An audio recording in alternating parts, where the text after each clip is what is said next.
If we now want to go and look at the more detailed calculations, I scroll back up to the top of the page and go to the welcome frame again. Here we have a link to the V2 greenhouse gas calculator. Clicking on this brings up a registrations page. Unlike the free calculator, we do ask you to register before you use this particular piece of model. To register for an account, all we ask is that you provide a valid email address, you choose your own username and password. Having registered, you can then log on to the site. If I go down here, I can do a quick log on to a test process. Having logged into the site, you'll find there is an extra entry into the navigation pane to take you directly to the V2 calculator. We are already on the welcome page and we can launch the V2 calculator. The V2 calculator comes up in a pop-up box, so it's important that pop-ups are not blocked by your web browser.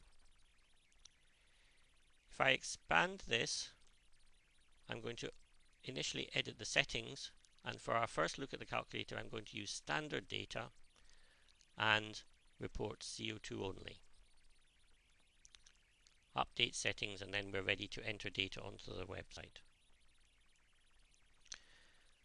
Under standard data you will see groups, categories of input, for example for energy and fuel, and if we click on that we bring up another web pane. The 250 tons of fuel agriculture have been stored the last time this process was on the website. This is a reminder of the fact that you do now store the data, and if you want to start again, go down to the bottom right and we can clear all energy fuel data. It comes up with a prompt. If you say yes, it wipes out the data from the store. We're now going to enter specific details into this. The data I'm entering here are taken from some of our consultancy work that we've done in the past, but they don't relate to any specific farm.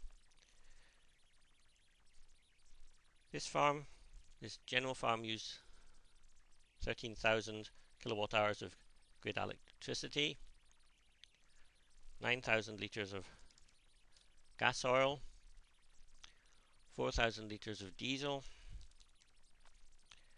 400 litres of petrol, and 2,000 litres of burning oil, which comes at the bottom of the data entry pane. Before I store this data, it's worth mentioning the fact that if, for example, the farm had used biodiesel rather than diesel, and if you had biodiesel with a 20% inclusion, then what you would do is to reduce the 4,000 litres by 20%. In other words, you would enter 3,200 litres. Similarly, with bioethanol, you can reduce your petrol usage exactly the same way. If I now press the update button, I store the data into the website. This is held in a secure web store managed by eOrchards, who are our web providers. In the livestock, we use the standard management assumptions and waste management facilities defined in the UK National Greenhouse Gas Inventory. Here the categories are as specified in the UK inventory, along with the addition of 1 or 2 exotic species. For example, if we go lower down we'll find species like alpacas, llamas, ostrich. Returning to the top, we're now going to enter data for a standard beef herd. In this criterion, the beef herd number of 88 animals includes both cows and bulls. There's no discrimination between them as far as the greenhouse gas emissions are concerned. Other cattle 1 to 2 years, we're going to enter 8 of them, and other cattle less than 1 year, 78. Sometimes it can be quite difficult to decide what category animals should be put into. The best decision here is made thinking of the size of the animal, and this is why, for example, we entered bulls along with the beef herd rather than other cattle over 2 years. On this farm we probably have sheep as well, so we'll enter 154 breeding sheep and 210 lambs. The lambs are assumed to have a lifetime of less than 1 year. Going to the bottom, we update and store that data set.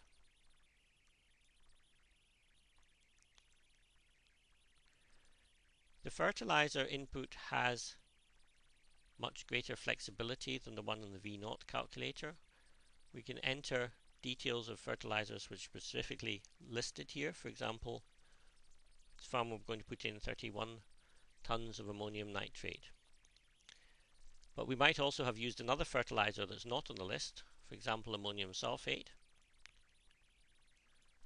And in this example we have 225 tons of ammonium sulfate, and we are supplying this with a value of 21% N content of the fertilizer. This farm might also use layer manure,